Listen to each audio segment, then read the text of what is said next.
Hello বন্ধুরা, সেই দিনটা ছিল আমার বরের জন্মদিন। তো আমি ডেকোরেশন করেছিলাম। তখন অনেক রাত, তো ওকে সারপ্রাইজ দেবো বলে তাই জন্য আমি একটা ডেকোরেশন করেছিলাম। 11:30 বাজছিল তখন। তারপর আমি তো মনে মনে ভাবছি যে সে ঘুম থেকে তাকে তুলবো, আমি তো বাইরে ডেকোরেশন করে রেখেছিলাম, সারপ্রাইজড হয়ে যাবে।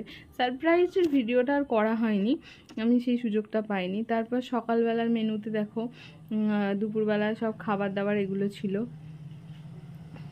মিষ্টি, মাংস কষা, চাটনি, পাঁপড়, ডাল, ঝুরি আলু ভাজা, ও সবই পছন্দের খাবার ছিল। দই কাতলা, তারপরে কাটলেট, চিকেন কাটলেট, স্যালাড, সব রকম মিষ্টি, দই, সমস্ত কিছুই সবই ওর পছন্দের মতো।